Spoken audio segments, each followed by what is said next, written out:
Commence primary ignition.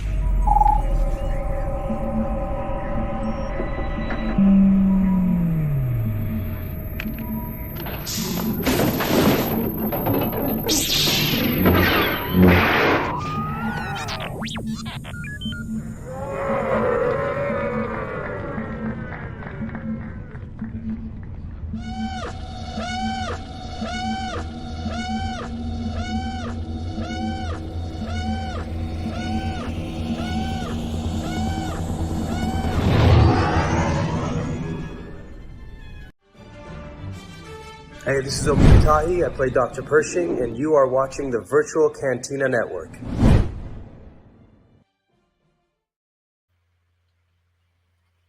Howdy! Dr. Pershing. Oh, I know. He's cute. I kind of want to punch him, but like in the best way. I don't know. Yeah. Yeah, I mean, I our girl now that the Katie Acolyte- kind of, yeah. yeah. Now the Acolyte is like coming to an end. I'm like, I haven't watched last like, night's episode yet, so because I had to looking be up. forward to season 2 of Andor. I don't know. Oh, I woke up insanely butt crack early, but not for myself. My boyfriend had to open today, so I had to bring him to work. But I've been avoiding the internet like a plague. Yeah, it's a good choice. It's a good choice. Avoid the internet. It's it got real spoilery real fast, and I'm just in a really blessed position where like 9 a.m. or 9 p.m. on the dot, I'm like, yeah, let's start the episode. Normally I am, but last night I just wasn't, so it was like time for bed. Yeah, it's so funny because like the topic of our show, like Tales of the Empire, like I know so many people that just ready to go right as stuff streams, and man, I dragged my feet on this one, and we'll talk about that. Yeah, we'll get to that. Really dragged my feet on Tales of the Empire. Hi, everybody. Me too. Yeah. I literally finished watching 2 days ago. I finally finished Barriss arc. So we're gonna talk about Tales of the Empire tonight. Hello, everybody. Welcome. It's another Wednesday night. People are crap in. Yeah, we're creeping in, so we're gonna vamp for a little bit. We'll do a little recap. This is required viewing. Yes, it totally was. It sure was viewing. Interesting. Viewing. It was a view. You said. It's I don't know. We'll get there. We'll get there because I got a lot. It wasn't.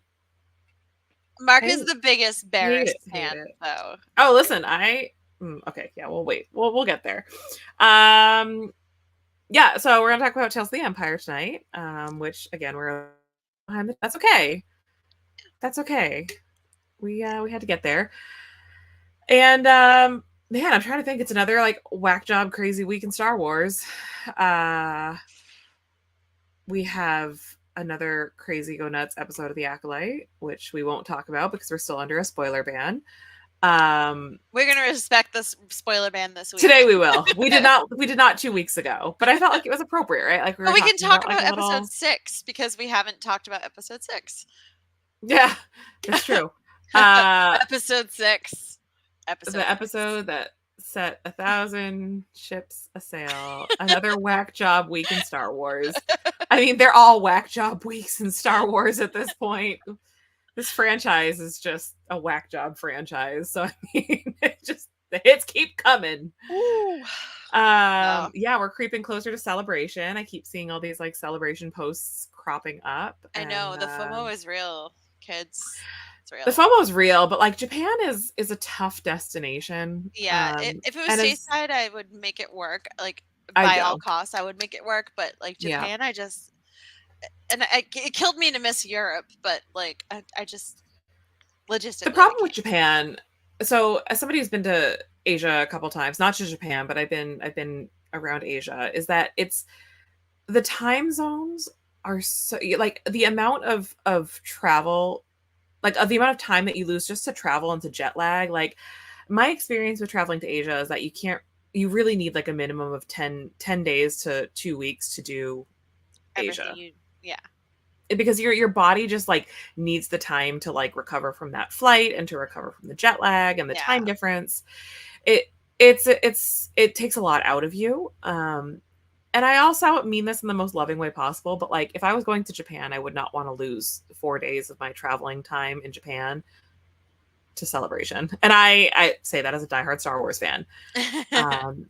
I just would want to spend that time, visiting cultural sites and museums. Yeah, And, seeing the beauty of things and like temples and gardens and downtown Tokyo and the Harajuku district, yeah. fashion district. Yeah, I would Yeah. definitely want to do all that. So I'm Check out definitely like, Studio Ghibli.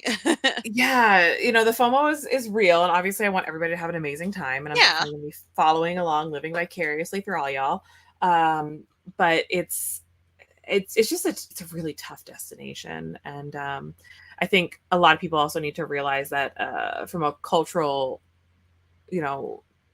standpoint, there are lots of things in Japan that are culturally just really different than they are in the United States. And when you travel abroad, you always respect the local custom. And I think a lot of people are going to have some Yeah. when they get to Tokyo or when they get to Japan, because you are a visitor in that country and you respect local custom always. So That's right. But as Taylor Swift said, jet lag is a choice. So you just kind of have to push through it. Taylor Swift once said, jet lag is a choice. Yeah. Man, she really has a lyric for everything, huh? No, it wasn't a lyric. It was actually what she said to her boyfriend on the football field when she flew in from abroad to be at the game, and he's like, "How did you get here? You must be so tired." And she's like, "Jet lag is the choice."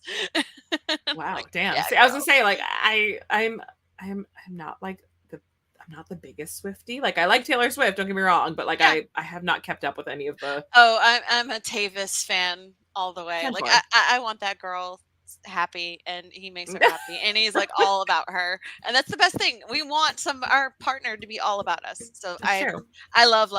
I'm on it. Yeah, so Celebration inching closer, so that's been exciting. Yes. And what did I just see wrapped? Didn't something just wrap reshoots? Was it Andor season 2?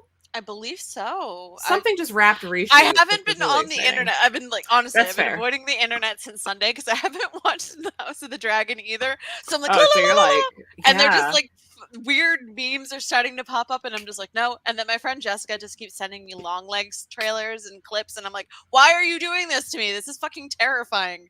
Leave me alone with this. I don't know what that is, but that person sounds like a bad friend. Oh, that sounds terrifying. She's a horror junkie. Okay, I love her to death. Don't get me wrong. I'm sure you're lovely if you're watching. But this is Osgood Perkins, who was Anthony Perkins, who played Norman Bates in the original Psycho movie. It's his son.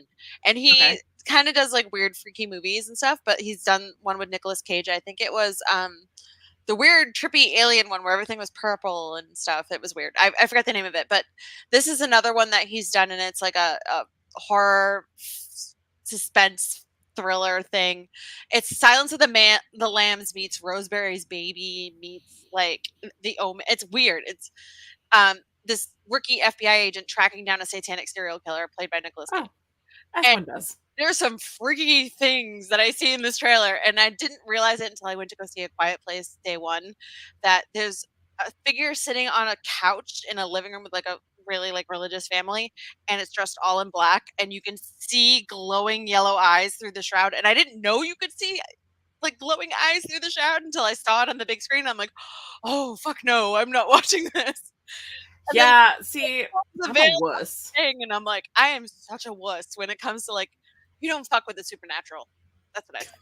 That's just and she keeps sending me this, like the actress who plays the FBI agent, it's her actual heartbeat recorded when her character is interrogating Nicolas Cage's Longlegs character for the first time, and she's seeing him for the first time, and you can hear her heart accelerate. It goes from like resting 81 beats a minute to 170 beats a minute, and they're recording it, and it's in this little clip thing that she sent me, and I'm like, why would you do this? This is not cool. Yes, this movie is too much for me. So I cannot like.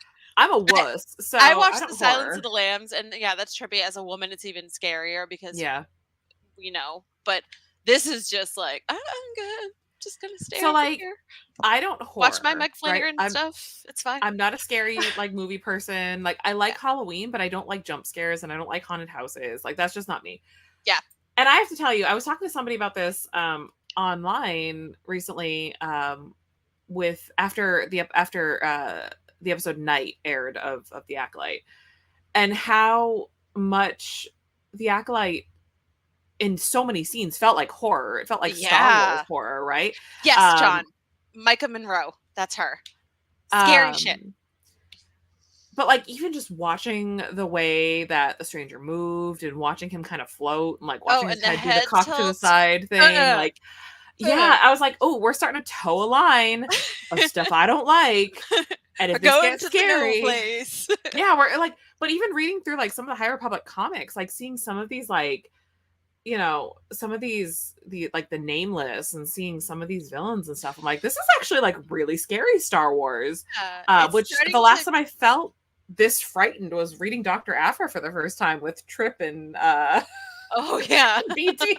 I was like, I don't like this. Chaos like agents this at all. Absolute chaos agents. Like they're the scariest part of Star Wars for me up until this point. So I would agree. Yeah. I just going through it, I'm like, oh, I don't like looking at this comic page. I gotta turn the page really quick because I don't like this. Like when I read, like I finally got, it was like teasing up to issue 100 of The Walking Dead, and when I finally read it, I was just like, I need fucking therapy after this. Yeah. Like yeah. And I just kept having bad dreams about it. And it was like, comic has never affected me like that negatively in my life. And I've been reading since I was 9. And it's just like, I had to like put it away. I didn't even want to look at the cover. I was just like, oh. Yeah, it's weird. And listen, I love sort of start tying it into what we're going to talk about tonight. Like I love so much of the duality in Star Wars, right? Like you see the best of the best and the worst of the worst, and you have these really light and pure characters and these absolutely evil and unhinged characters. So I think that that's important, and I think that giving the characters that we're afraid of some depth and giving them some you know, understanding layers, their motives. Their motives, and understanding their different layers and what made them the way that they are, I think is really fascinating. So I'm into that to a point, but like I also, like I said, I'm the biggest wuss there is. So like if I see something I don't like, I'm like, oh, I'm good. It will stay in my head, which is like I remember the trailer for Insidious when you had that Darth Maul looking demon, they call it the lipstick demon or whatever, pop up behind Patrick Wilson, and I'm like, what the Darth Maul looking MFer? Like, what the hell is going on? What in the Darth Maul hell and am I looking totally at? Stuck in my head, and I still can't even look at it because it's just scary as hell. So like after I saw that trailer at The Quiet Place of Longlegs, I went home and I had a dream that like my boyfriend was unveiling that thing, and I was like, no, don't do it. And then it screamed that scream from the trailer, that weird like thing going on. And I was like, no, I woke up like sweating. I was like, like trying to find the light. And, the next big holiday is Halloween, ladies and gentlemen. Get ready. Oh my God. I am a huge Meg Flanagan fan, and to hear that he and Kate Siegel, his wife, have jumped into directing little short horror films for the VHS thing that's coming out soon. I don't know if anybody likes horror, and it's right over my head. I have no idea into the previous VHS stuff. So just to let you know, it's her directorial debut. She's awesome in all of the Flaniverse, so it's good to branch out and see where that goes. And I might be kind of provoked, and Justin Long is directing as well, so it's kind of cool to see where it will go, but I don't know. VHS is kind of scary. So I tap out at shows about the Empire. Yeah. that's my level of horror. Yeah. So I have to ask you, so we can start into tonight's episode. Yeah. Were you expecting to have any sympathy whatsoever for Morgan Elsbeth? I watched the episode and didn't feel anything towards her. So God, this is so awful because I feel like I come on this show. I feel like I have this show, and all I do is bitch about the things I don't like about Star Wars, and that's not who I am. Like I am not a chronically negative person who just looks for things to hate. But I have just felt a certain kind of way about a lot of these Star Wars shows recently. I think that there are some really great moments, but I think that there are some moments that I'm just like, what's going on here? I'm going to preface this by saying that I didn't hate Tales of the Empire. I just was kind of underwhelmed. across the board, 6 episodes, 3 episodes focusing on Morgan Elsbeth, 3 episodes focusing on Barriss Offee. Part of the reason why it's taken us all this time to talk about Tales of the Empire is that I'm going to level with y'all. I watched it for the first time 2 days ago. And I finished Mark it was whelmed. 2 days ago. Mark was just whelmed. It, you know, going into it when they announced, like when they started showing the teasers and the poster and everything, the part that I was the most excited for was absolutely Barriss. Oh, yeah. Because especially if you watched our show about Barriss and Luminara, you know that Barriss was a character that I felt was done really dirty in the Clone Wars. And I still think she was done dirty. And I loved getting the continuation of her. I definitely, like, the first Barriss episode was feeling like, oh god, what are they doing to her? Oh god, I hate it. And then I felt really good about the second one, and then by the third one I was like, Yeah. so it was a roller coaster. Those 3 episodes were a bit of a roller coaster. Yeah. But we should probably start at the top with Morgan's episodes. Sure. In the spirit of say something nice, because I don't believe in just complaining straight up to complain. I think, I'm gonna complain with what I think in my brain are reasonable concerns. I will say that I do really enjoy the format of both Tales of the Jedi and Tales of the Empire, and I would love to see them continue along this path of, releasing 6 short episodes, 15 to 20-minute episodes or whatever, to talk about characters that maybe didn't have their moment in the other shows. Tell us something nice about the Morgan Elsbeth episodes. Part of what I loved about Tales of the Jedi, I loved, like, the Yaddle episode, I thought was phenomenal. I loved the Qui-Gon episode. There were a lot of really great things. My biggest complaint with Tales of the Jedi carried over into my biggest complaints with Tales of the Empire is that I say this like I have a stake in creating these shows. I don't. I wish we would stop retconning books that are in some cases, less than 5 years old. There was this big publishing push when Disney bought Star Wars to get rid of the old canon, to move that to Legends, to the expanded universe. And that we were releasing new canon books. And, a lot of people were feeling a certain kind of way about that. But, like, with Disney taking over, certain things just didn't line up in the timeline anymore. But we released all of these new canon books only to then have them almost immediately retconned in shows like Tales of the Jedi and Tales of the Empire. And it's just a little discouraging as a passionate reader, because that's really where my home is in Star Wars, is in these books, to get really attached to a story and to be like, wow, I love this expansion of what they did to this character, and then be like, psych, Dave Filoni said nope. And it just makes me feel a certain kind of way. And it happened in Tales of the Jedi, and it happened again in Tales of the Empire. And I'm like, yeah. So it's kind of how I feel about it. My other say something nice, even though it absolutely borked the book timeline, was I was like, oh, hey, Captain Pelion. What's up, dude? Hey. You're here a little bit too early, but I mean, okay. Okay. So let's talk about Morgan Elsbeth. Let's talk about. So we see her as a child or a teenager, young teenager, with her mother on what looks like Dathomir, and that's what I thought. And they're being attacked by General Grievous and some droids, and Morgan and her mother and the rest of the witches are taking up arms and are fighting back, but Grievous takes out Morgan's mother. Grievous gonna grieve. Yeah. And he attacks her and kills her, and Morgan takes up her mother's weapon and tries to fight back. But she's injured and the only one left alive. And the clan that are in the mountains, so they have different clans on this planet, I don't know whether or not it is Dathomir. It kind of It looks. felt very Dathomir. It felt very Dath. Yeah. So it Dath. It Dath. So the clan from the mountains takes her, and they're kind of like nuns. Yeah. Kind of hard to say.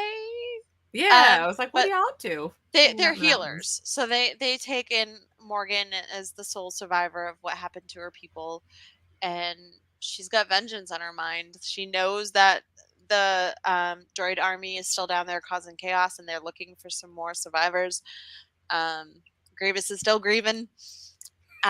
So Morgan kind of recruits the leader's daughter as well as some of her friends to take up arms and take up weapons and fight back for their planet. And when normally these are very peaceful women that, they don't fight, they protect. So it was kind of sad because she's pulling others to her cause, but at the same time she's corrupting them with vengeance, like her need for vengeance. And I was like, oh man, this girl. And it ends up ultimately getting the daughter of the leader killed, and the mountain witches cast her out. They're like, oh, your path is already set, Morgan and Elsbeth. And they realize there's nothing they can do for her. They're literally not only costing the young women of this tribe their beliefs, but their lives. And there's nothing more they can do. So Morgan is on her own. It was giving very literally like my least favorite Star Wars book of all time. It was giving very Princess of Courtship of Princess Leia. And that's part of why I was thinking Dathomir, is because like the whole situation with the Night Sisters in that book is that they all have these different kind of clans, these different sects, and some of them are a little more peaceful than others, and some of them are more, warrior-esque than others. Yeah. So it was giving that, and I will say that was sort of like where I was like, all right, like I kind of want to know more about some of these other clans. Like and it didn't obviously serve the story for us to go that route. But that was kind of my first impression, is like, is that what we're kind of like alluding to? Like these different clans and these different sort of warring clans on Dathomir. But it was nice, I guess, to kind of see like part of what made Elsbeth the way that she was. But it was really episodes 2 and 3. They had me in episode 1. I was like, yeah, all right, I'll watch this. And then I was like, episode 2 and 3, I was like, oh, here comes the retconning. And it's so we're back on Corvus. Yeah. Again, where we first met her in Ahsoka.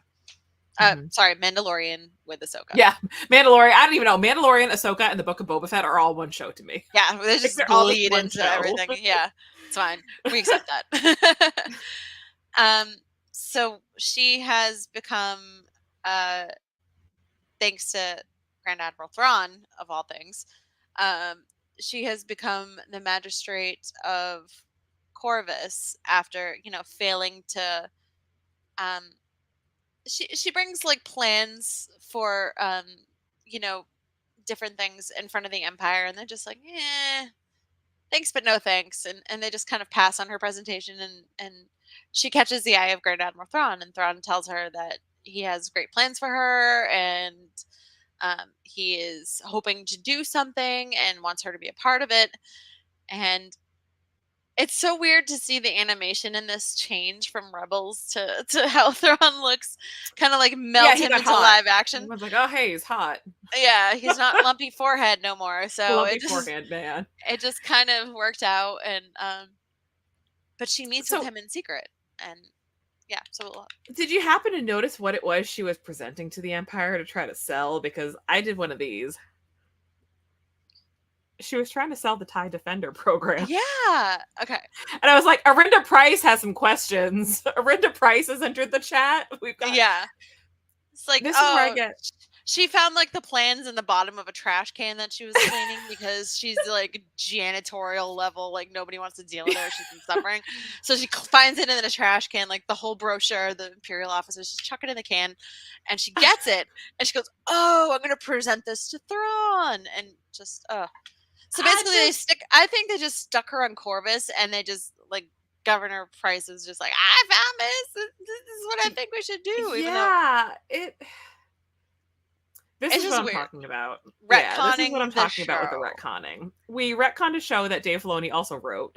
So Dave Filoni is responsible for Tales of the Empire. Dave Filoni was responsible for Rebels. Rebels seems to keep getting gutted in weird ways to be used in other places. And I'm like, I don't think I like that. Stop it. I know you love it, but stop it. Leave it alone.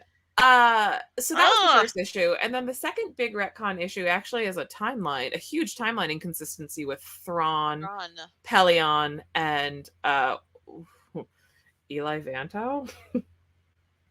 Is he Eliing? Like where's Eli at this point? So it just, and he talks about like, oh, you know, these 3 massive Star Destroyers appear in the sky, and Thrawn's like, well, that's part of my fleet, and all of us are like, wait a minute, he has a fleet already? Like this whole fleet. I got some questions. And he's not quite Grand Admiral. He's just I didn't notice how many. I didn't notice what his insignia was at. But he definitely was not at his grand, because he was wearing it looked like a maybe like, because I think the admiral uniforms are white, so I don't think he was even at an admiral level yet. Yeah, he was in the gray. The meeting with Pelion. It definitely just it again these. Yeah, he's just admiral. He's just admiral. Yeah. The Thrawn books especially kind of get me, right? Because he's a Moff. Yeah, all right. I guess that would work. Yeah, he's Pelion's superior, so it says admiral. Which would be because Pelion was but he was a captain, I think, I think he was a captain in Captain Pelion in Tales of the Empire, maybe. Am I right? Am I wrong? I can't remember. Hold on one the second. Short-term memory, the squirrel brain's very real for me, so honestly. The Thrawn books are interesting though, right? Because there were a number of Thrawn books in the EU. Yeah, he says he's a naval officer, Imperial Navy. Yeah. I think he was a captain at that point, but it's neither here nor there. And then we have the 2 new canon Thrawn trilogies, the Ascendancy trilogy, and then the 3 Thrawn books. Those books aren't that old. And within the last like 7 or 8 years. Well, they tied into Rebels. So I mean, you know, Rebels has been, it's 10 years, right? So it's just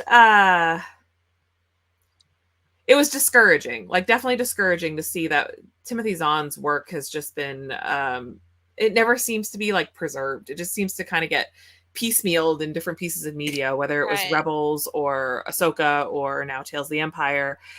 And you know, I certainly won't speak for him. I can't speak for him, but man, if it was me, I'd be so frustrated just like writing these books that people love and that have a huge cult following, and then just seeing him make the jump to the small screen and then very likely the big screen later on, and just seeing that story get kind of mishandled, if I'm going to be so bold.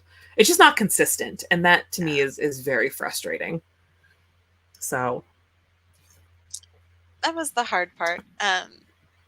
Just kind of like, I don't know, pick a timeline and stick with it. Like, try to be coherent across all boards. And and like Rook is in there, and I get it. Like he works for Thrawn. Like, okay, it's Rook. Like, I guess they test Morgan by fighting Rook, so she's fighting him with the Beskar spear, and she wins. And then they just send Rook away, and like Thrawn's like, I like your gumption, kid. You're gonna work for You're me. in. You're in. You're hired. And offer accepted. Get on over here. And it was just so weird to me because I'm like, okay, why do we need to bring Rook back for this? It's just I know a bunch of Thrawn fans, like diehard Thrawn fans, who were feeling pretty upset about Tales of the Empire. Yeah. And I guess they wanted to like show the connection that she had towards him, because it's like when Ahsoka faces her and it's like, where's your master? Where's Grand Admiral Thrawn? This is how she became his servant. Yeah, I just feel like it was still kind of flimsy as hell though, because there were a lot of gaps in the Morgan Elsbeth story. And I feel like if the point of these 3 episodes was to give us her backstory and to kind of tell us where she was at, a couple things needed to change. A, she either needed more episodes so that it wasn't just 3 episodes, or she needed 3 longer episodes that gave us more. Right. Because the other thing that I thought was really a choice is that Thrawn asks her, you know, what is it you want from the Empire? And her answer was like revenge for what happened to my people, right? Which is like a fair answer, except what she wants is revenge on presumably General Grievous, right? Because General Grievous killed her mother. And you would assume, again, if this was happening on Dathomir, you would assume it would be Dooku who ordered the assault on Dathomir. Yeah. Both of whom are dead by this point. They're already dead at this point in the timeline. Obi-Wan took out Grievous, so she ain't getting him there. And just... You would kind of think, though, that if this was somebody that was, like, hell-bent on getting revenge for what happened to her people, that, like, she would keep tabs on these people to try to strike. And I feel like she's they're dead. It's one of those people where she's... Morgan and I, honestly, I absolutely adore Diana Lee Inosanto. I'm so glad she was back. That was my favorite thing about this. Like, we got our girl back. Like, Diana's an amazing woman. I love her to pieces. But they just kind of... She's become one of those people, like, Morgan has become one of those people where she's so bent on making everybody else pay for her crappy life that she doesn't care how much she's enslaved the entire population of Corvus, burned down all their natural resources, just made it an absolute desolate planet, and like torturing their citizens. For like what? Like for what? Just because nobody can be happy. It's kind of like when you have a really crappy childhood and then you grow up and have children and you think like those kids can't have any fun because I didn't have any fun kind of thing. And it's just like, I don't like that feeling, and I think she honestly deserved a better storyline. I agree. Oh, 100% I agree. She's I was rooting the crap out for her in Ahsoka. Like I was like, yeah, and then what happened to her? Oh, sorry, I don't like it. The better story, in my opinion, again, if we're going to do some constructive criticism here, right, is so you have. And I speak with a bias, right? Because I'm always going to choose the Jedi and the light side and the rebels over the dark side and the Empire. Like always. Same. That's just how I am, right? And I know some people that are the exact opposite, right? Like they're more compelled by the villain. They're more compelled by, you know, the dark side of the Force. And like I'm reading Darth Plagueis right now, and honestly, I hate it because like I just don't care about these characters. And it makes me hate Sheev Palpatine even more. But the and granted, that's a Legends book, so it's not even canon anymore. But the more interesting story, in my opinion, is okay. So Morgan Elsbeth finds out that Obi-Wan Kenobi kills Grievous. Wouldn't she want to serve the Jedi in that case? Because Obi-Wan Kenobi just took out the person that killed her mother. So she's just bitter that she didn't get to do it. Like, I mean, okay. I mean, I get it. Like, if you want that revenge, but like Grievous being Grievous, don't you think there's like a million people who want vengeance on Grievous for being a terrible, terrible, terrible being already? So just get in line, girl. Just get in line. Yeah, so it just overall her story just felt very flimsy. Like she deserved better. It didn't make me feel anything for her. I didn't feel, and you know, I have a lot of issues with Ahsoka. So honestly, she was never really one of my favorite. Like she was never one of my favorite characters. I didn't go into Tales of the Empire being like, can't wait to get more of this story. Can't wait to hear more of Morgan Elsbeth. But I wanted to give it the shot, right? Like I don't think it's fair to just drag something just because you know, like you have to experience it for yourself first before you can come to that conclusion. Having said that, the story that I was far more invested in was Arc 2, the last 3 episodes around Barriss Offee. Right. I, again, in our show about Barriss and Luminara, felt that Barriss was done dirty for so dirty. A lot of reasons. Mm-hmm. And even and when we get into these episodes, when she first is broken out of prison and she meets those 2 other former Jedi, I guess, the people that she knows from her time in the Jedi, they're like, oh, what are you doing here? Like, you're a traitor. Like they just kind of like rib her on that, and it's I don't know. It just kind of made me feel squeaky because you always get that one. The Barriss bombing the temple arc is, of all of the missteps that Star Wars has taken, and there have been many, that one is in like my top 3 of like the God, what did y'all do? This is really a bold choice. Especially because I think it's not a daughter show if Jamie doesn't talk about the High Republic, right? So I think there are lots of characters like Barriss, right? Characters, right. Jedi especially, who don't want to be on the battlefield. They want to be in the archives. They want to be healers. They want to be, they want to serve the Force in a way that isn't at war. It's a bold choice, all right. Bold choice, Cotton.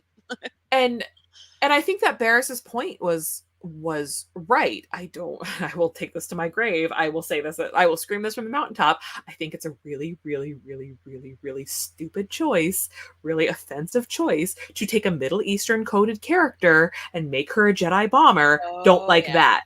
So I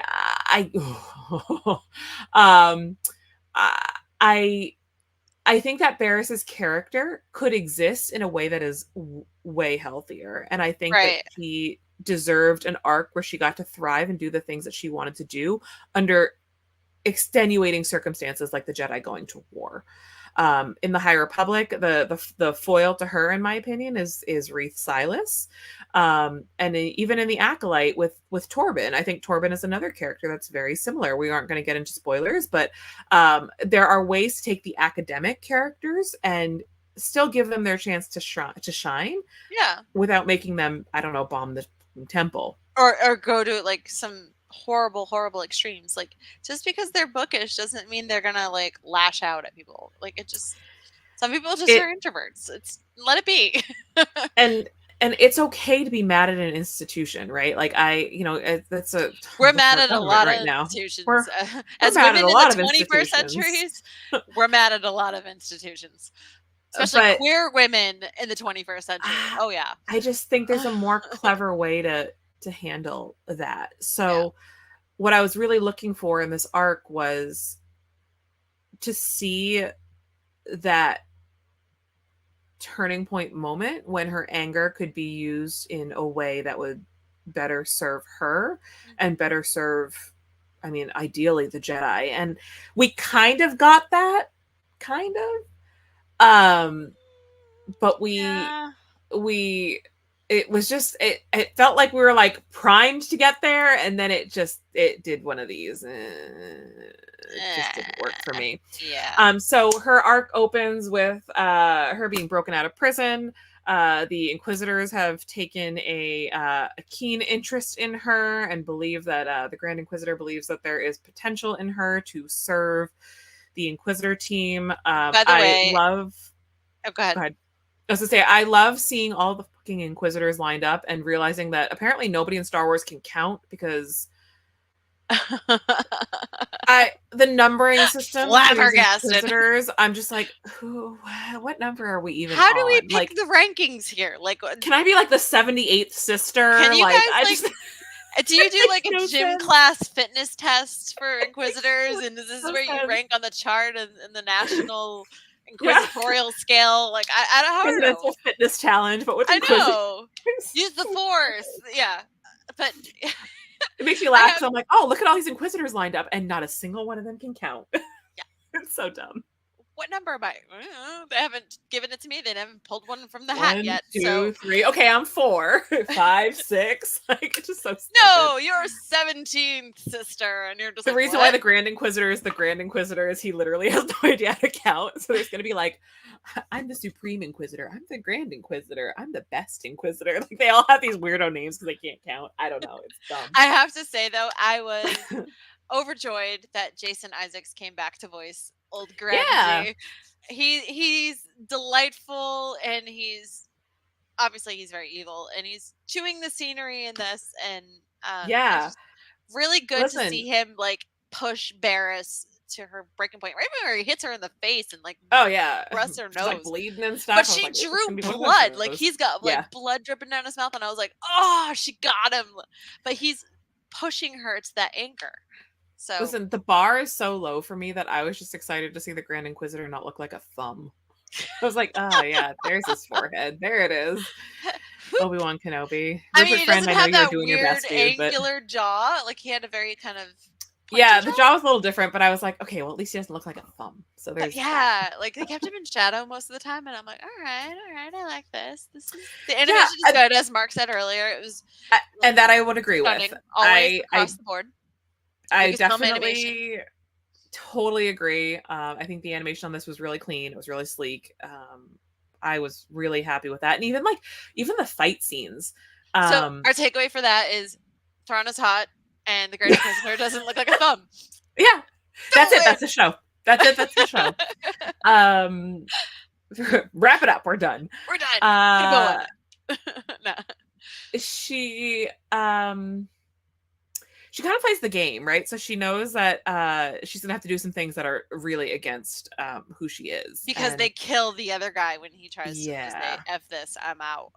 And they're like, "Oh, so your friend had an unfortunate accident," and I was like, "Ugh, bro, no." She reminded me a lot of sort of what we kind of see Obi-Wan kind of go through, and the Obi-Wan Kenobi, like in his show, right? Is like he's living a life that he doesn't love, and he's doing things that he wouldn't necessarily normally do to try to stay alive for the bigger picture.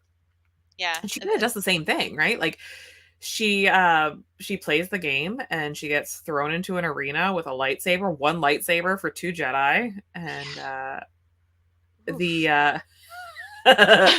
mean, listen, I know that there are a lot of really thirsty Thrawn fans, and listen, I love that for you. I have my Star Wars thirst characters. Like, I get it, right? Yeah. It's Therm Scissor Punch, actually. No, I'm just kidding. It's not Therm Scissor Punch. I do love Therm Scissor Punch. Therm Scissor Punch. Therm Scissor Punch is a giant fucking walking lobster, and I love that for me. Oh yeah, yay Solo. Yay Solo. Yay Imperial Hunger Games. It was the Imperial Hunger Games, but you know, she does it. She survives, and I like that we didn't shy away from just brutally watching the other guy tumble into the hole like the freaking Spartacus. What's the other one? This is Sparta. No, I don't fucking know. I was making a point in my head, and it was really smart in my head, and then it just went out the window. So this is Sparta. This is Sparta, and just like Leonidas that shit right into the hole. Yeah, I'm like, oh, there it goes. So she wins. He's got him. He's got him. A plethora. Okay. This isn't a family-friendly show, so I'm just going to lean into it. So my best friend came to visit in January, and we went to Oga's Cantina, and sis had a little too much to drink, and I was definitely, I was feeling it in that theme park alcohol. I have like a whole TED talk prepared about Therm Scissor Punch, and there's I'm not even gonna say there's video because I don't want the world to know this. There's content of me just doing this for like 20 minutes. I love Therm K Scissor Punch. Therm K Scissor Punch. The fact that he has like the middle initial is just like the upper echelon. Daniel Jose Older, who has given us many a High Republic comic, wrote the High Republic Adventures and gave Therm K Scissor Punch an entire backstory, including a middle name. Hell to the yes, Daniel Jose Older. We appreciate you. I love him. Lobster claws for life. Put that on a shirt. This was not something I expected to talk about during Tales of the Empire, but here we are. Therm K Scissor Punch. That's what we do. He's my guy. I love. Oh my god, Mark, you've just made my day. She's flustered. I love him. He's just so stupid. Like the beady eyes. He looks like a shrimp and a lobster had a baby. He's a literal crawfish. He's a space he has crawfish. Legs. It's so dumb. I hate Star Wars so much. I love it so much. Yak face. Just saying. God, we were talking about Barriss Offee. Yeah. So here we go. We're back on track. Here we are. Yeah. So she survived. She survives her Hunger Games, and she's chosen to be an Inquisitor. Go her! Like, yay! Except kind of like not yay, because like not for nothing, but Barriss is a terrible Inquisitor. Terrible. The she's just worst. too You're not nice. supposed to feel for your victims. Don't you know that's Inquisitorious 101? You fail. That's it. Yeah, so she gets sent out on all these missions, right? And they're still hunting Jedi. They're looking for all these force sensitive kids, and they're looking for all Obi-Wan these Kenobi. force sensitive people, Yeah. and Obi-Wan. And they get to a planet and they find this, the townspeople are like, "There's no Jedi here. There's no Jedi here." And Barriss sees Ugh. this little kid kind of like scamper off, like this kid knows something, right? And it was such a beautiful thing for me. It was probably my favorite moment in all of Tales of the Empire when she like gets down on Yeah. that kid's level and she's talking to him and is like, "You know what? You can tell me it's okay." Because in that moment, I didn't feel like she was going to go turn around and rat out that kid and rat out, Yeah. what it hurt that child, right? And that was like that glimmer of Barriss that I loved. I was like, she's still a Jedi in her heart, and she's still embracing that light side in her heart. She's just working under awful, awful circumstances. Yeah. And as her partner is about to like unleash all this fury on these townspeople for not telling her what she needs to know, Barriss is like, "Let's just go to the mountains. This kid has told me where the Jedi is. Leave these people alone. Leave them alone, and let's go do what we need to do." Like, she's literally killing this child's people. Like, And raging. the child comes running up to Barriss. She's all upset, or he's all upset. He's all scared. And her partner is slaughtering people left and right. And she even says to the child, "Don't turn around. Don't look." And that was hard. That was probably the hardest thing for me to watch. It was, because that's telling us that Barriss she's not a bad person. No. She's not a bad person. She made a bad choice. And I think that that's an important differentiation, right? Is that you can be a good person and make a bad choice. And I think that's what happened with her, is that she was a good person who was pushed to her limit and made a terrible, terrible choice. And that was where my interest really peaked. I was like, "Oh, we're gonna get good Barriss back. Like, yeah, we're gonna get good Barriss." And I was excited for it, but it was horrible. Like, I just my heart was just like at this point watching this. Yes, exactly, Mark. It definitely it felt like the most relatable moment, I think, in all of Tales of the Empire for me. Right. And then things kind of took a weird turn after that.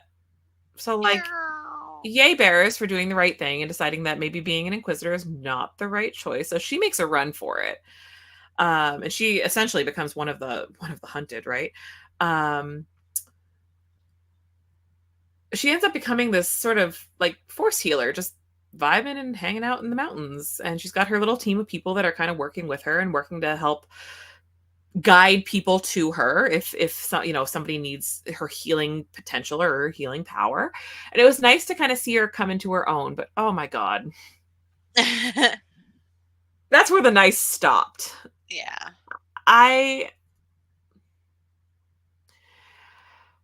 So she ends up getting found by her Inquisitor partner, because of course she does. Fourth sister, or as we formerly know her, the Inquisitor formerly known as Lynn. Yeah, and honestly, I was like, that's what I'm saying. I'm like, I can't even remember what freaking number Inquisitor she was. But again, the numbers are all fake and nothing. Only because she was in Kenobi do I know that. So yeah, and I'm glad you remember that, because I'm not gonna lie, I was like, oh, what number was she again? Again, terrible numbers. Yeah.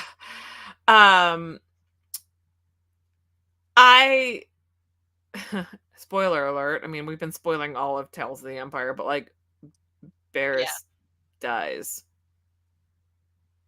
It was incredibly climactic and stupid. She gets impaled, like accidentally shanked, accidentally, yeah. Ice sculpture slashy thing. Fourth sister accidentally stabs her and realizes that, oh shit, and she breaks her Inquisitor code too at this point, and it's just. It just was so lame. I didn't like it. I'm like, why bring her back like this if you're just gonna kill her off? Like, that's I think the part that like sticks in my craw. It's just like, this is not how you redemption arc. Like, I think the point was that they wanted I found it interesting of all things. Honestly, I found it really interesting that they stuck this in a show about like Tales of the Empire, because I don't think it's fair to lump Barriss in with the Empire. No. I think if you want to do a show about the Inquisitors and say, okay, well, this is about the Inquisitors, that's fine. But I don't think Barriss' story belongs here. I think it deserves a story. I don't think it belongs here. I If the point was to give Barriss her redemption arc and to give her the story, the continuation of her story that she deserves, whether it's suffering and languishing in a imperial prison, becoming an inquisitor, whatever it is, the redemption arc needs to be like tight.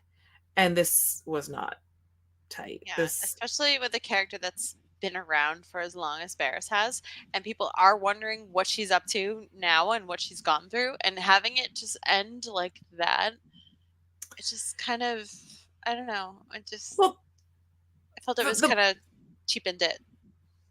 I agree. The feeling I had as the credits were rolling on that last episode was, and this is such an awful thing to say, but I was like, the fan theories about where Barriss might appear in Ahsoka were more interesting than the actual canon story they gave her. Yeah. Remember when like Ahsoka was airing and everyone's like, that's gonna be Barriss. Oh my gosh, Barriss is gonna be in this. Oh my gosh, Barriss is gonna be like the big reveal. Barriss is gonna be like, she's gonna make some cameo. God.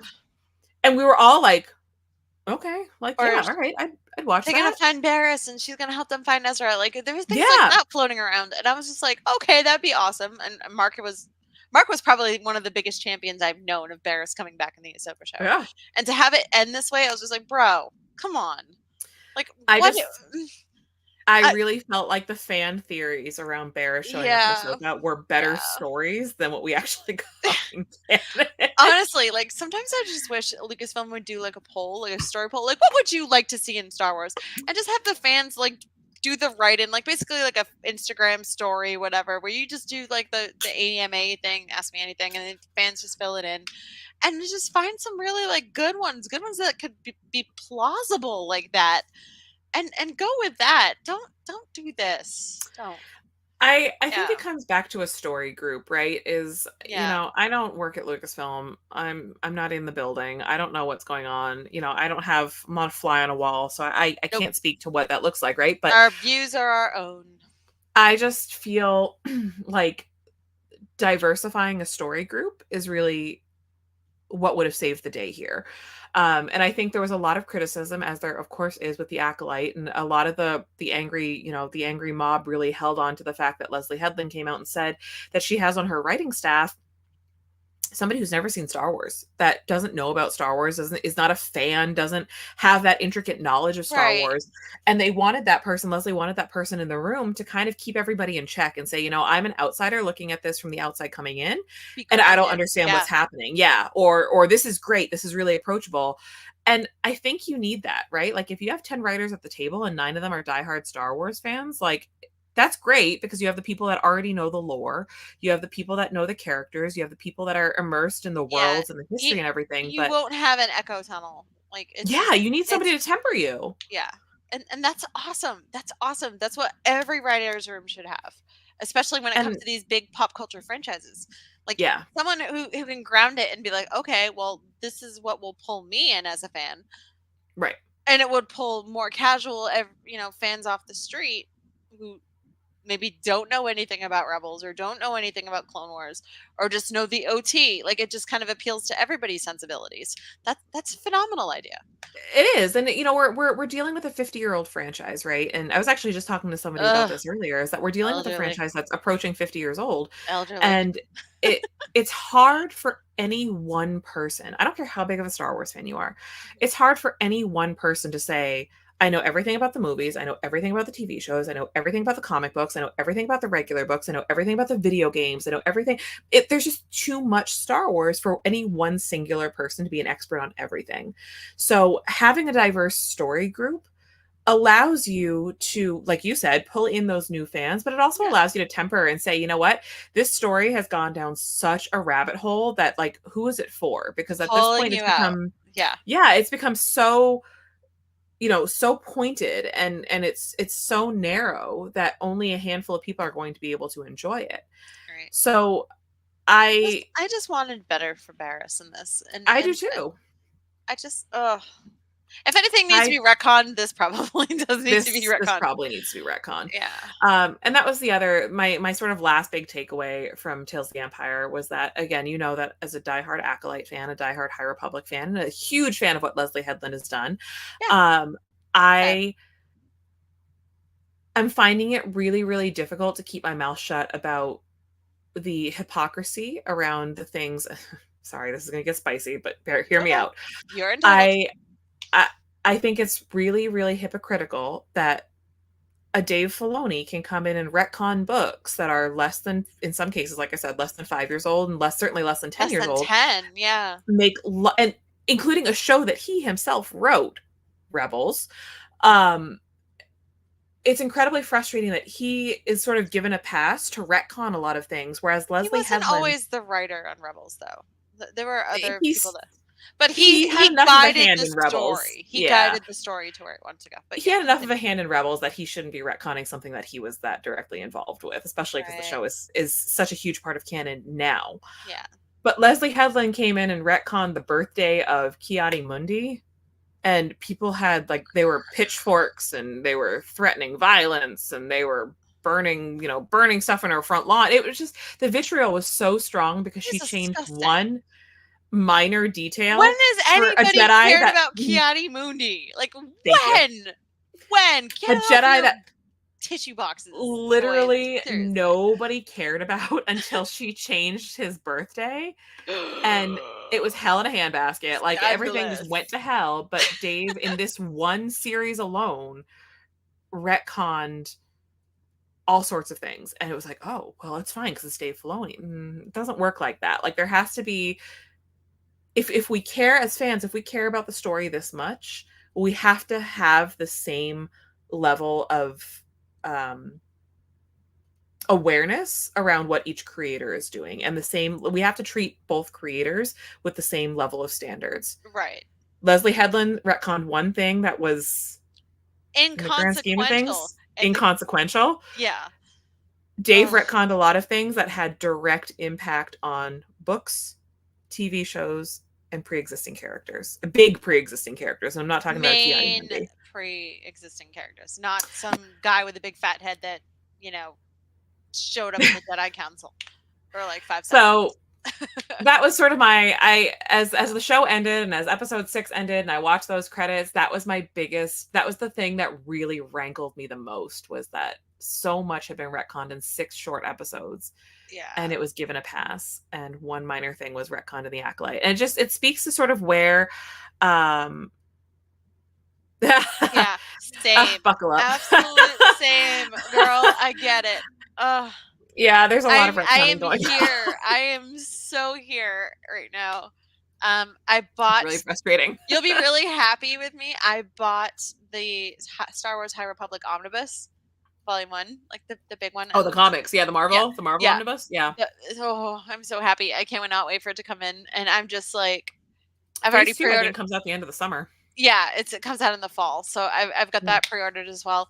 But I'm more excited to, like, finally be getting into these things and using that list that you have and just and getting into it, because I love good reads and I love characters that I can give a damn about, and yeah, it's good right stuff. Now they're kind of protected. It is. They're protected, but they're protected, and again, it comes back to the story group, right? Where they're protected by an incredibly devout and incredibly detail-oriented story group, and so much so that I was reading. I read Dooku recently, Jedi Lost, which is a audio drama written by Cavan Scott. That is a really good book. It was very good. I read that book. I enjoyed it very much. I enjoyed it for a lot of reasons, not the least of which is I love Rael Averos. I love him. I loved him, and I love him. And I'm also on, like, this weird Qui-Gon kick where I super love Qui-Gon Jinn, which is not new, but, like, recently I've you love Soul. Come on. No, actually, I am I think in the minority that doesn't see a lot of similarity. I see it like a quirky fatherly guy, but, like, when I think of Qui-Gon Jinn's like an old hippie who's like, hey, I'm gonna be a hippie about approaching the Force. And everyone's like, no, you can't do that. We're like, I don't know. My Qui-Gon rant is for another time. But Yeah, we'll what I was save it getting for at that. is that in Dooku, Jedi Lost, there is a whole scene about the Jedi who, the lost ones, or the ones that kind of have deviated from the Order. And there is a Like Jedi from the High Republic. OSHA. Yeah. Little different. But there's a Jedi who appears in the High Republic, without spoiling anything, who gets name dropped in Dooku. And I think to myself, I'm like, this is the way it's supposed to be, is to have these authors and the story group be so tight that you can reference another character in a work way outside of the timeline Years later. and have it mesh in such a way that you're like, okay, so we know that we're going to kind of get this story. Love it. Yeah. I love stuff like that. And then I look at the mess that they made with Morgan Elsbeth and Barriss Offee. I'm like, oh god, this is going to take a lot of They a both lot of deserved fixing. better. They're both they both had so much potential to be phenomenal characters, and just to have them go into like the routes that they took with them, it just it made me sad. I really loved Tales of the Jedi. I agree. There was some phenomenal stuff in there, but there was some more retconning that happened in Tales of the Jedi, but it didn't feel quite as egregious. Yeah. It didn't feel quite as egregious as this. This felt really egregious. Yeah. So that's why, my Tales of the Empire was a one and done. I don't foresee myself watching this again. I'm glad that I watched it so that I have the experience of watching it, because I think, again, you can't have these kinds of conversations unless you have actually sat down and experienced the media. Exactly. And even if it's something that you don't love, I think there's value in finishing said media. Yeah. Because A, you might get a surprise twist, right? We're like, okay, well, this actually isn't so bad. Or B, you can kind of look at it and say, this wasn't for me, and here's why. Right. I think you have to be able to cite the reasons why it's not obviously for you, we're all for anybody liking it. Like, if it's, I hope people loved it. Yeah. Star Wars is for everyone. Like I said, different ends of the pool, and everyone has their different ways that they can manage things and tread water and everything like that. Not entirely for us this time, but yeah, you know what? Not this time. At least we're able to discuss it, creatively and support everybody's viewpoints about it. That's the goal here. Yep. So. The good news is there's lots of other things to watch, lots of other new content. Obviously, we're wrapping up our show here, so we have one episode left of The Acolyte, and the next time we come together, we will be talking about The Acolyte. So I think overall, both of us have been very passionate about The Acolyte. Yes. So we'll have lots to talk about there in 2 weeks. And then right on the heels of that, we've got lots of other shows coming down the pipeline. We have Andor season 2 coming. We have the show with Jude Law, whose name I always forget because I'm a terrible human being. The Skeleton Crew. My God, I don't know what it is about that phrase. Like, I just that show. I'm so excited about it because I love the idea of it being like these like lost in space kids with Daddy Jude Law. The cool part is, why can't I remember Skeleton Crew? Yeah, my friend Justin is he's a talent agent for a lot of people that have worked on Star Wars. Like, obviously Lauren Merrick Kim and stuff. He's her agent. But he just thank you, Mark. Definitely real. It's real. Mark got me the shirt from Celebration 2023. It's real. Thank you. We know it's happening. It's happening. We've now seen merchandise, like backing cards for it, so we know it's real. The little boy, one of the little boys that are in, one of the kids that are in Skeleton Crew, was the voice of the littlest boy in Encanto. So no way. That's really cool. Like the one that plays like Mirabelle's. I'm sorry, I'm so bad with the names of this. Antonio, the little one that she shares a room with. Yeah, Antonio. So yeah, he's the voice of Encanto a lot of times. Of course you have. You're a mom. My kid's obsessed with Encanto. And it's hard not to be. But it's a beautiful movie. It's so cute. Where the villain is generational trauma. Anyway, go ahead. Kill that generational trauma, kids. So he's in Skeleton Crew. He's one of the kids in Skeleton Crew, and Justin is representing him at cons. So cool. Can't wait to meet him. I think they will be doing a few cons coming up, so that will keep an eye on. My hope for those kids is that the fandom treats those children better than we have treated most children in Star Wars for the Jake last. Lloyd. Although I have to say, the love for Grant Feely and Vivian Lyra Blair has been awesome. Yeah. Like, thank you for being kind to those kids. They're amazing. Lovely, lovely kids. Okay, so yes, we are absolutely there will be a lot of talking about the Acolyte. You can DM me if you want to talk about the Acolyte. My DMs last night, my phone blew through its battery so fast after that episode because I think at one point I had 12 open DMs about the Acolyte. Oh, girl.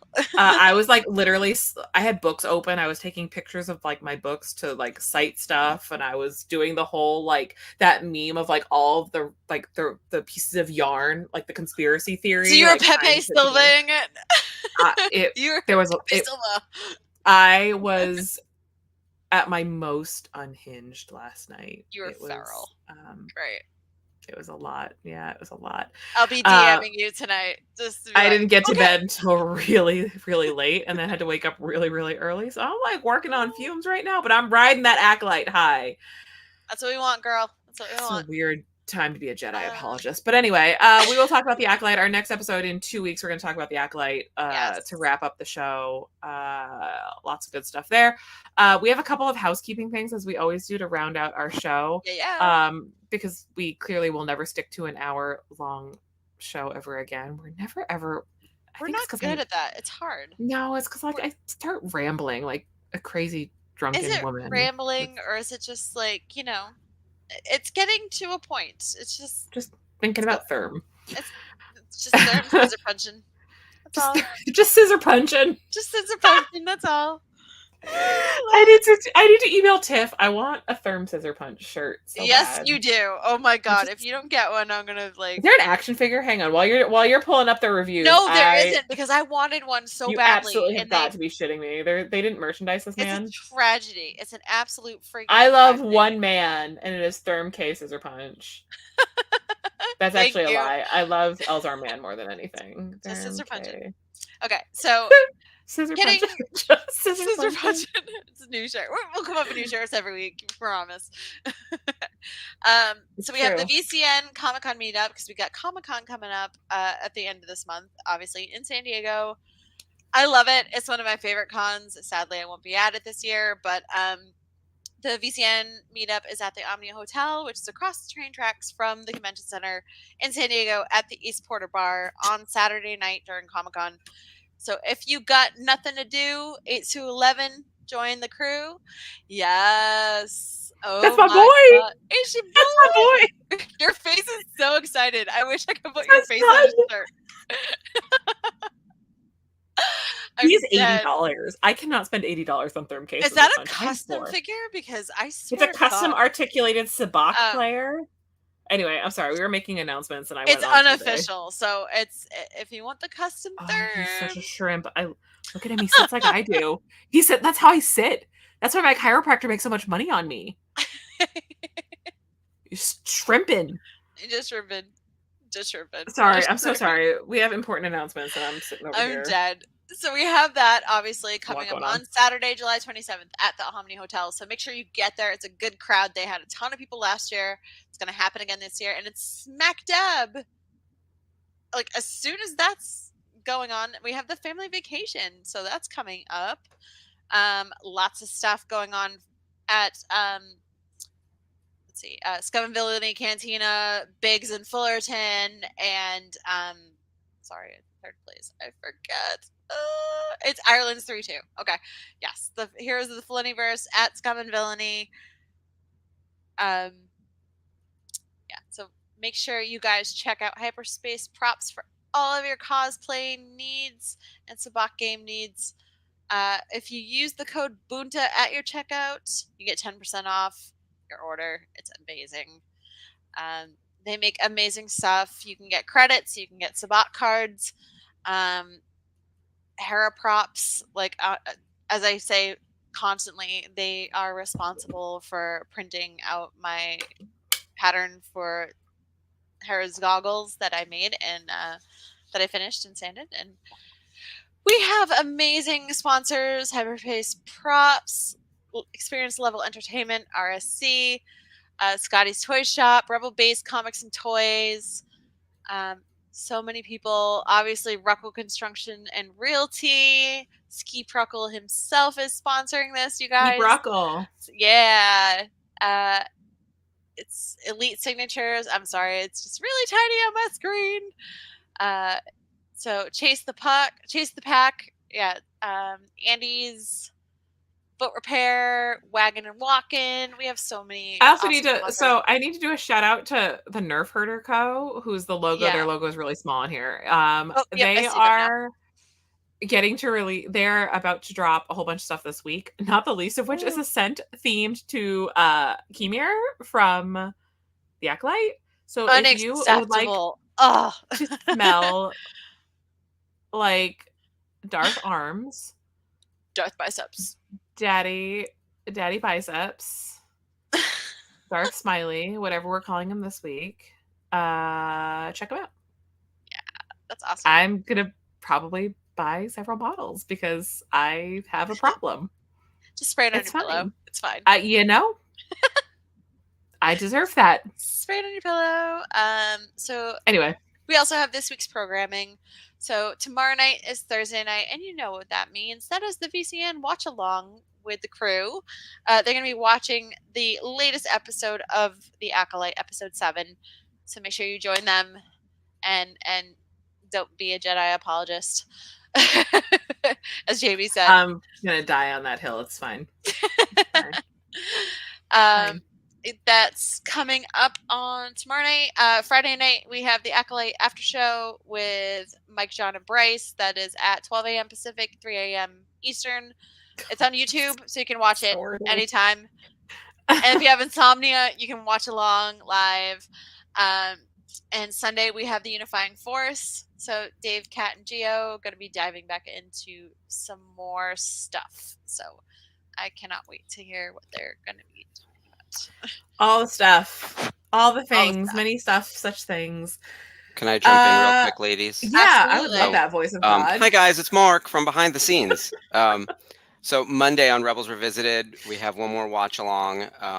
And then on Tuesday, this is breaking news. We're just sorting it out with the Jedi Archives boys. They are going to be doing a live watch along of the Acolyte finale on Tuesday at 9 p.m. Eastern. So if you're interested in doing it live with them, it is going to happen here on the network. We'll also still have the watch along next Thursday, but there will be happy hour, the live watch along of the Acolyte, return after the Acolyte back on the Zoom for everyone on Tuesday, and then of course there'll also be the actual watch along on Thursday. So a lot of Acolyte news, and it's all breaking behind the scenes during the show. Breaking behind the scenes.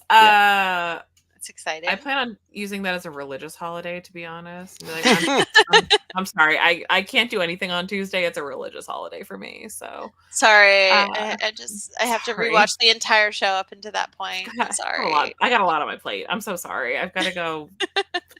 I got things to do. Wow, with that awkward ending, that's our show, ladies and gentlemen. Big stuff coming up on the VCN. So thanks for vibing with us. Thank you so much for hanging out. We always love having you. We will see you back here in 2 whole weeks where we are going to talk about the Acolyte and how it ruined my life. Where we're going to just be sitting there going, the entire Spoiler time. alert, it's going to be 60 minutes of us staring blankly at our screens. Just like, no, I'm just kidding. You should just come happened? With us. No, yeah, it's gonna be great. You know how we do things here. Like, it's going to be chaotic, and it's just going to be us like ping-ponging stuff back and forth. Screaming, many screams. Yes. All Beautiful right. things. Go out there, be nice. Whatever you do it well. If not, make it a good story, and may the Force be with you. Bye, guys. May the Force Bye, be y'all, with for you. Light Life. See ya. Toodles.